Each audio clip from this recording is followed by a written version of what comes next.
The Atlanta Braves get a huge win over Jacob deGrom and the New York Mets on Thursday night, thanks to a brilliant performance on the mound from their ace, Max Fried, and some clutch hitting by the Braves offense, as well as some great base running by Von Grissom. We'll talk about that. Also, give you an update on Mike Soroka, who's progressing nicely, and some news on Marcell Ozuna as well, who was arrested Friday morning for a DUI. We'll talk about all of that on a Friday edition of Lockedon Braves. So let's get into it.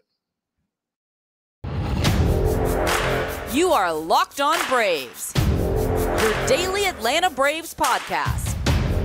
Part of the Locked On Podcast Network, your team every day.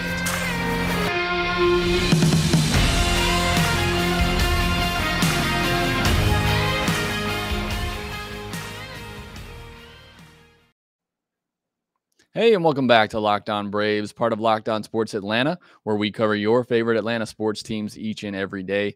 I am your host, Jake Mastroianni. You can follow me on Twitter at shortstopball. Check out my bio there to see everywhere I'm covering the game of baseball, including the Atlanta Braves in written form over at tomahawktake.com, where I've been the co-editor over there for several years now. Make sure you follow the podcast on Twitter at LockedOn_Braves. Send in any questions, comments, or feedback that you have for the podcast. Make sure you're subscribed on YouTube. A lot of great conversations going on the YouTube page. So I really appreciate all of that and enjoy conversing with you there. And thanks for making Locked On Braves your first listen of each and every day. We post episodes daily, 5 days a week, Monday through Friday, and are free and available on all platforms. Today's episode is brought to you by BetOnline. BetOnline has you covered this season with more props, odds, and lines than ever before. BetOnline, where the game starts. On today's Friday episode, we're going to recap the big game from Thursday. Great pitching matchup. I really want to dive into the numbers on Max Fried versus Jacob deGrom in that outing.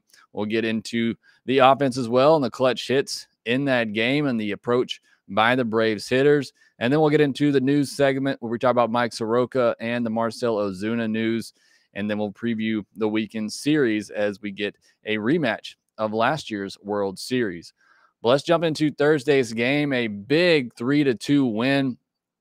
In my opinion, the best game of the year for the Braves. When you talk about the magnitude of this game, it's a 2-game swing. In my opinion, it was pretty much a must-win game, a must-win series to stay alive in this NL East race. I still think it's a tough road for the Braves to manage to come back and win this NL East because Mets have a pretty soft schedule in the month of September, but winning this series at least gives you a chance. You know, the difference between being 3.5 back after that series and 5.5 back is really big. So you at least now give yourself a chance.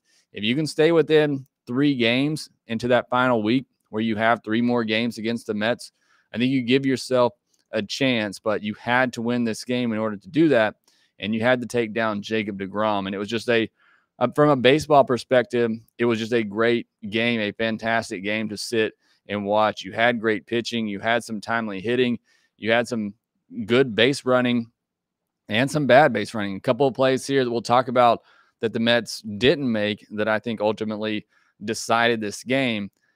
But I want to start on the mound because these were 2 aces going against one another. And look, don't get it wrong. Jacob deGrom is the best pitcher in baseball. He's perhaps the best pitcher of all time. And when you talk about all times, it's hard to make that claim because every generation is different. But I think Jacob deGrom is the best pitcher that I've ever seen, with just what he can do and the pinpoint control that he has with it. But Max Fried is a really good pitcher in his own right. I think he's an ace. I think he's one of the best pitchers in all of baseball, maybe the best left-handed pitcher in all of baseball right now. And in the game of baseball, you know, those 2 pitchers go head-to-head on a given day, and Max Fried and the Braves can win, and that's exactly what they did. I talked about it coming into the series. The Braves starters, and I talked about it before. I've talked about it earlier in the year when matching up these 2 teams. The Braves starters are capable of going toe-to-toe with the Mets pitchers. I'm going to talk about that more in a second, but Max Fried in general, as we know, is capable of doing that. I want to go line by line here and kind of just break down the starts from Fried and deGrom. So bear with me. I'm going to throw some numbers at you here. First, just going to look at the final line for each. Max Fried, 7 innings, 4 hits, no walks, 2 earned runs, both coming on a 2-run homer. 6 strikeouts, 93 pitches. He had a jam in the third inning. He really had 2 innings that I thought he kind of struggled, one being in the third inning where the Mets got first and third, nobody out, and then he escaped that. He had first and third, nobody out, calmly strikes out a couple batters, and then gets a ground out back to the mound from Starling Marte. And then he left a couple of pitches up in the 5th inning, and Mark Canha, who had a couple of good swings against Max Fried, got him for a home run. It was a good at-bat by Mark Canha. Ended up hanging a slider there to him on 3-2 after Canha fouled off a couple of tough pitches, and that tied the game up. The first home run allowed by Max Fried since June 9th. And then you look at the line for Jacob deGrom, 6 2/3 innings, 5 hits, no walks as well, 3 earned runs, one of those being an inherited runner that the bullpen allowed to come in, 9 strikeouts, 95 pitches, the most he had thrown this year. His previous high was 75. Jacob deGrom's obviously still working his way back. There's a big jump in pitches for him. I still think if this is a playoff game, he finishes that 7th inning. He pitches to Michael Harris, who did not look good at all against Jacob deGrom. Most hitters don't, but I think deGrom probably finishes that inning out if this is a postseason game, but he didn't, and credit to Michael Harris and the Braves for getting it done. I thought Jacob deGrom really had one bad inning, and it came in that 3rd inning. Slider backed up on him a little bit and a couple of at-bats that he left out over the plate. And Braves hitters put 5 balls in play in that 3rd inning. And here's the exit velocity and expected batting average on those. 91.4 miles per hour, a 920 XBA. That was a single from Grossman. Acuna had a line out at 101.3 miles per hour with a 450 expected batting average. And then Dansby Swanson, 105.7 mile per hour double with a 550 XBA. Austin Riley followed that up with a 99.6 mile per hour single with a 770 expected batting average. And then Matt Olson, an 88.6 mile per hour line out with a 670 expected batting average. I tweeted this out. I really doubt there's ever been an inning like that where you've had that many good swings against Jacob deGrom. So you give credit to the Braves hitters there. It was really the only inning deGrom struggled, and the Braves made him pay and took advantage. Again, got a couple of sliders, one that backed up to Dansby and stayed in his wheelhouse, another one to Austin Riley that stayed up just enough that he could get under it and get it up the middle for a base hit. So, again, deGrom really good. I thought he just had that one bad inning. All right, next we'll look at the whiffs and called strikes for Max Fried and Jacob deGrom. This is the stat I go to a lot to see just how dominant, effective a pitcher was. Max Fried had 32 total whiffs and called strikes. That's 34%. He had 14 whiffs, 18 called strikes, 6 whiffs on 10 swings against his changeup, which was interesting. 7 called strikes on that curveball. I thought the curve was good really early on. He started to lose a feel for it later in the game, but early on he was able to get it over for strikes and was just freezing those Mets hitters, but he kind of lost that later in the game, but he had that changeup going. As for deGrom, he had 29 total whiffs and called strikes. That's 31%. So Fried was actually a little bit better than him there. deGrom had 20 whiffs and just 9 called strikes. 12 of those swings and misses came on 30 swings against his slider. He's primarily fastball slider, not too different from what we see from Spencer Strider, but a little bit harder, which is crazy to say because Strider throws 99, but deGrom 100, 101, and he's able to locate it on the corners at will. deGrom also had 7 swings and misses on 23 swings against his fastball. So pretty comparable there, but Fried was a little bit better. You look at the exit velocity and hard hit balls. Fried had an 84.4 mile per hour average exit velocity and gave up 6 hard hit balls on 19 balls put in play. deGrom had a 91.8 mile per hour average exit velocity against. That's a little bit deceiving because the harder you throw, the harder the exit velocities are typically going to be. So understandable that deGrom's will be a little bit higher there. And deGrom also gave up 6 hard hit balls on 16 balls put in play. Key difference here for me, Max Fried had 7 balls that were hit below 80 miles per hour, while Jacob deGrom just had 1. Again, part of that goes into the fact that deGrom throws harder. The exit velocities are typically going to be harder, but Max Fried, really relies on getting that weak contact. And he had 7 balls put in play that were hit below 80 miles per hour. Just shows you how effective Max Fried can be. So I wanted to line that out for you, just looking at the comparison between those two pitchers. Both great, obviously, on this night. Both made a couple of mistakes that ended up costing them, but overall, just a great pitching matchup. But I mentioned at the top, coming into the series, the biggest thing for me was how would the Braves starting pitching hold up? Because they hadn't done very well against the Mets in previous series. And you look at it, and when you look at Spencer Strider, Charlie Morton, and Max Fried, 3 of the 4 that pitched in this series, 3 of the guys that likely started postseason series for the Braves, they pitched 18 2/3 innings against the Mets, allowed just 10 hits, just 2 walks, which is key when you look at that last series up in New York, and they walked a ton of batters, only 3 earned runs and 22 strikeouts. That to me is a definitive statement right there. If you wondered if the Braves starters could go toe-to-toe with the Mets starters in a series, and the Mets starters are very good, look, I'd probably still take the Mets rotation because you have Jacob deGrom and Max Scherzer at the top. You know what you're getting from them every time out. While Braves fans, you know what you're getting from Max Fried just about every time out. Still a little bit of a question mark for Charlie Morton, who's been up and down. Kyle Wright, Spencer Strider, still kind of young. You feel somewhat comfortable with them.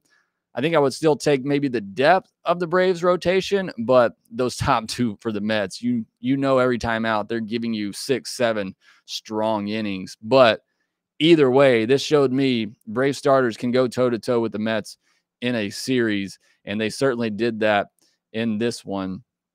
And, it's just really has to give the Braves, give fans a lot of confidence. The Braves and Mets did match up in a postseason.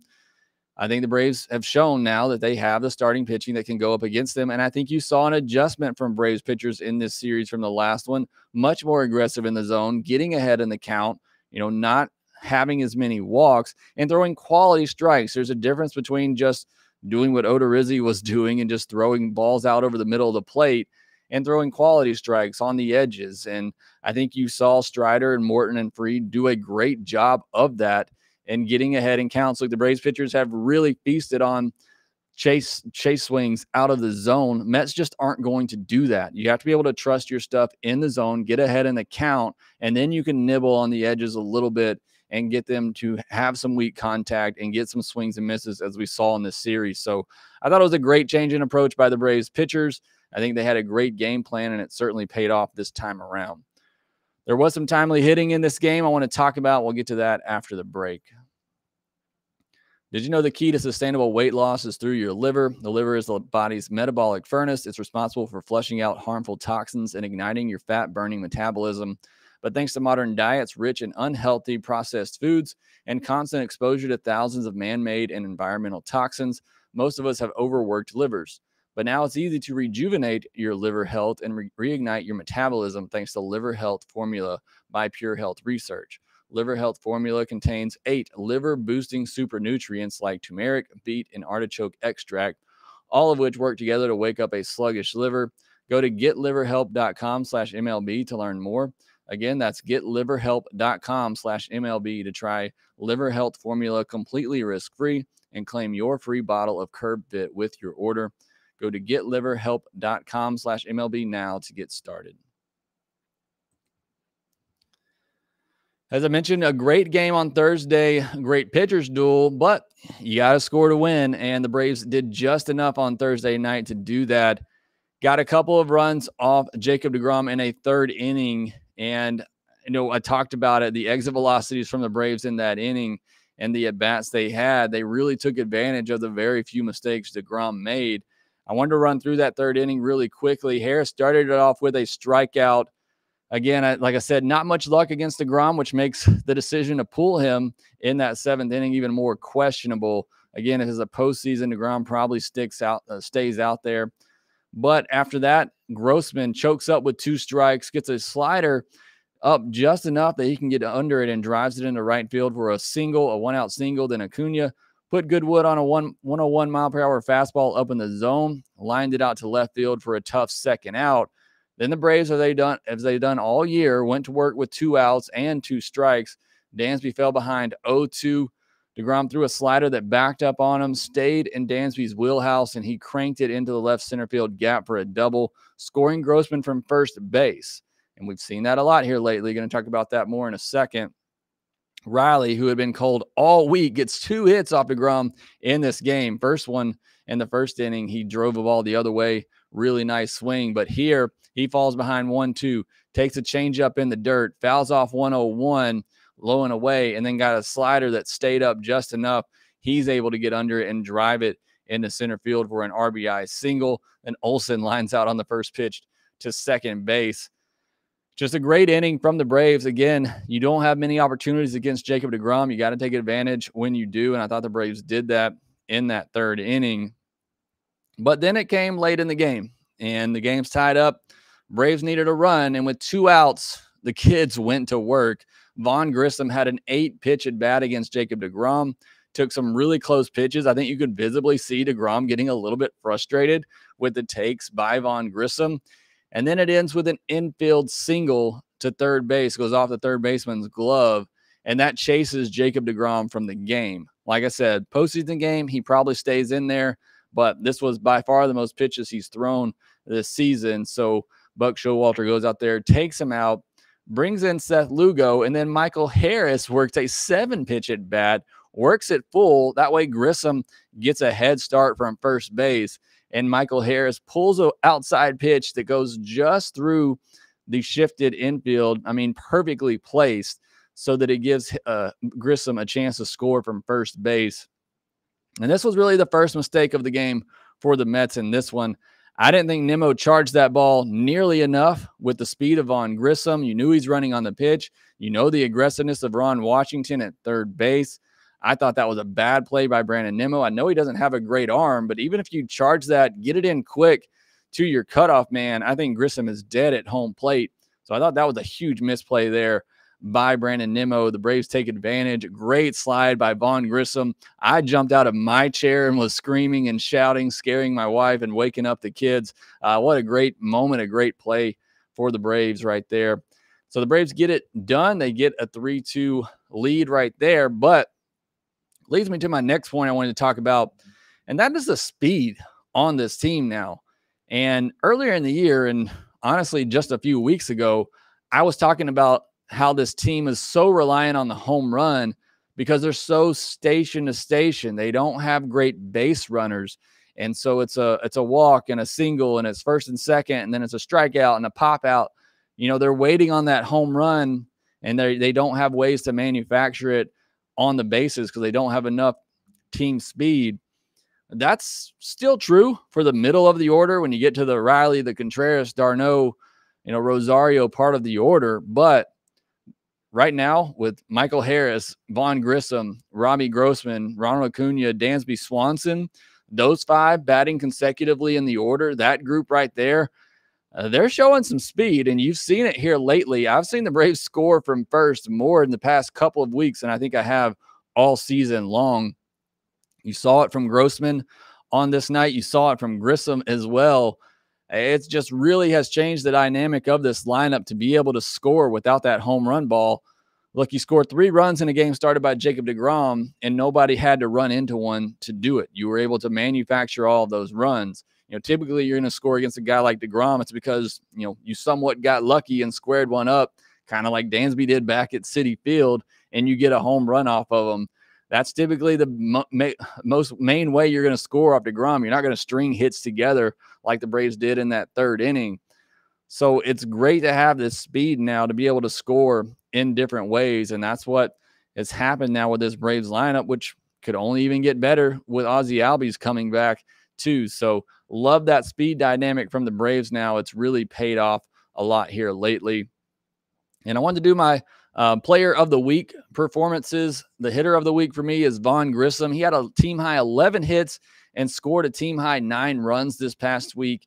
2 doubles, a homer, 5 runs batted in, 3 walks, 6 strikeouts, and a stolen base. He slashed .393, .452, .571. How great has this kid been since coming up? Robbie Grossman's been great as well, kind of stepping in to that everyday role now, whether a righty or lefty on the mound. 6 for 18, 2 homers, a 1096 OPS this past week, which was tops on the team. Michael Harris, he also had a good week. He's had a good month of August. But this past week, 8 for 28, 4 doubles, 2 homers, 8 runs, 6 runs batted in, 2 walks, 2 stolen bases, a .976 OPS. On the pitching side, several to choose from, but I'm going with Charlie Morton. What he did the other night against the Mets, 6 2/3, 3 hits, 1 walk, no earned, and 12 strikeouts. A really dominant performance, but you could have gone with Max Fried. You could have gone with Bryce Elder, what he did on Sunday against the Marlins.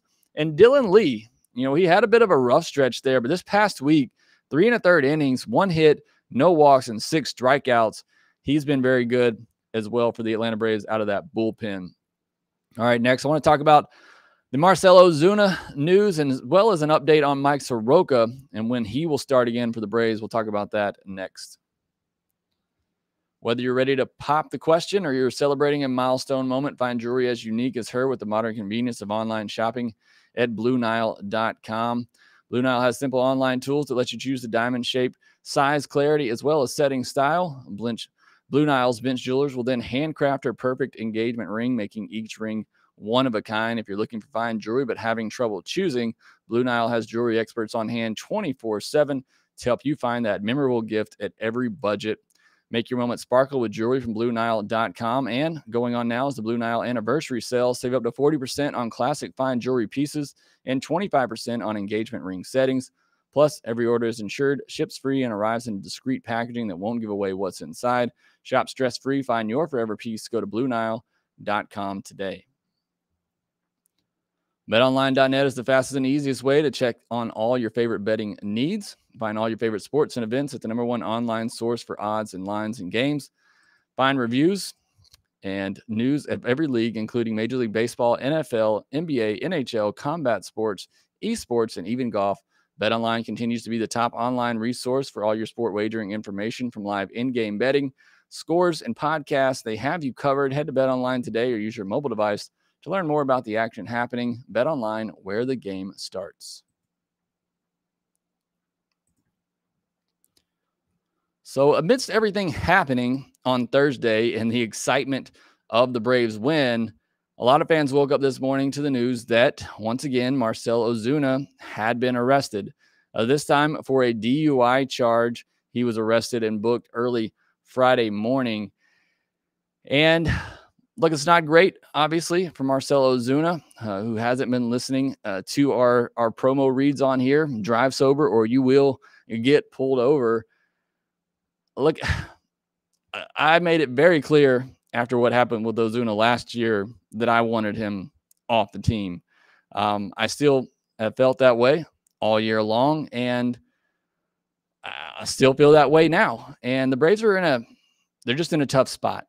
And they owe this guy $37 million over the next 3 years, with his $1 million buyout in 2025 included in that. He's owed $18 million the next 2 years. He was taken out of the lineup this past week in the biggest series of the year against the Mets. He hasn't played since Sunday.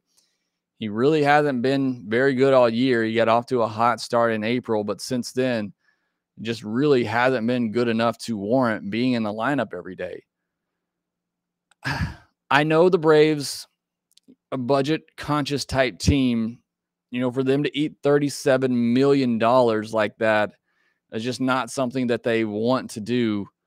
But I think it's time to cut your losses. And now you worry about, is this guy affecting the clubhouse? What kind of mood is he generating in the clubhouse? Because now you're going to have teammates, coaches having to talk about this as well after you just came off the biggest win of the year, a huge series win over your division rivals, and then this is what you wake up to the next morning. I feel like it's time to cut your losses. I felt if you could get to the offseason, that Alex could find a way to trade him, to maybe do a bad contract swap. But with another arrest, your second arrest in 2 years, I really think he's becoming untradeable now. Like who's going to take that on? What team is going to take that on? Even in a bad contract swap, the best thing you could probably do is attach a prospect or two to him and send him to another team who will then just dump him. And if that's the case, just dump him yourself, So I really think we're at that point with Ozuna. It's highly unfortunate. I hope the best for him. I want to see him turn things around, but I think you just got to let him go. I don't think there's any other way around it at this point. He's becoming a problem for the team. I think you have to let him go, and that's going to be hard to do because that's just $37 million that you're throwing away. But he's not in your starting lineup at the moment, and he's creating bad press, bad energy for your team. I think you got to cut him. And we'll see what happens here in the coming days, what Alex Anthopoulos and the Braves decide to do. But I think we're at that point now with this latest arrest. Moving to some good news. Mike Soroka said he will make his next rehab start on Sunday with Gwinnett, and that is certainly great to hear. He'll try to build on the 45 pitches that he threw his last time out in Rome, his first rehab start. You know, the way it probably works, I think we see him make at least 3 more rehab starts, so 4 in total. If that's the case and he stays on the schedule that he is now, throwing every 5th day, I hate to even say this because I do not want to jinx Mike Soroka in the slightest, but we could see him the first or second week of September, and we could possibly see him make 2 or 3 starts for the Braves this year. And look, like I said, I don't want to jinx anything. You know, that's if everything stays on schedule, everything goes well, no setbacks. But I'm trying not to get too excited of the fact that Mike Soroka could be back, you know, at the beginning or second week of September. But that's the pace he's on right now. And if everything, again, stays on schedule and goes well, you know, we could potentially see Mike Soroka make 2 or 3 starts for the Braves this year. And I think that would be huge. That would be very exciting. You know, again, I don't know what kind of role he plays. We'll obviously have to see what he looks like. I'm glad to see he's going up to Gwinnett, face some AAA hitters, some guys with big league experience, and that'll give us a much better indication of what his stuff, you know, looks like. But just very excited for Mike Soroka. Hopefully he is able to get back, make a couple starts for the Braves this year. That would just be a lot of fun, and that would be huge for him as well. And then lastly, you got a big series over the weekend. Got a World Series rematch. The Braves take on the Houston Astros. The Astros, in my mind, they're the best or second best team. I think right now it's between them and the Dodgers for the best team in baseball. And you got McCullers versus Kyle Wright on Friday night. McCullers making his second start since coming back. He's been injured all year. In his first start back, which came against the A's, 6 innings, 2 hits, 4 walks, no earned, 5 strikeouts. Last year in 2021, 3.16 ERA, a 1.22 whip, 162 and a third innings, just 122 hits allowed, but 76 walks. He has a very high walk rate in his career, but also a very high K rate, 185 strikeouts last year. Pitched in 2 games in the ALDS last year, gave up just 1 earned run on 9 hits and 3 walks with 9 strikeouts in 10 2/3 innings. But then was injured, didn't pitch in the ALCS or the World Series. So that was obviously a big loss for the Astros. I'm sure McCullers and the Astros are looking forward to him coming out there and showing what could have been if healthy. And then Kyle Wright skipped his last start with arm fatigue. So really just curious for him to see where is that velocity. It was down 2 miles per hour his last time out. Is he able to get that back, get back up to 94, 95 with that fastball? That'll be key to watch with him. Was still really effective in his last start coming against a good Red Sox lineup. So just really interested to see what he does with the extra rest. Max Fried looked pretty good with the extra rest that he had on Thursday. Hopefully we see the same from Kyle Wright. And hopefully there's no letdown. Look, there's no question that was a huge series. That was a huge win on Thursday. But again, now you got to face another top team in baseball, a really good team in the Astros who are looking for some revenge from the World Series. So you can't have a letdown here. You got to keep going, and hopefully they have a good series against the Astros, another, like I said, top team in baseball. Me and Grant McCauley will have a postcast after that game on Friday, so make sure that you check that out. But thanks for making a Locked On Braves your first listen of the day. Now go and make your second listen, Locked On MLB, where Paul Francis Sullivan brings humor, passion, and a unique perspective on every team and gives you the biggest stories from around the league. Again, thanks for listening. Make sure you follow us on Twitter at @LockedOn_Braves. You can follow me at ShortstopBall. Make sure you rate, review, and subscribe to the podcast wherever you get your podcast, and we will talk to you next time.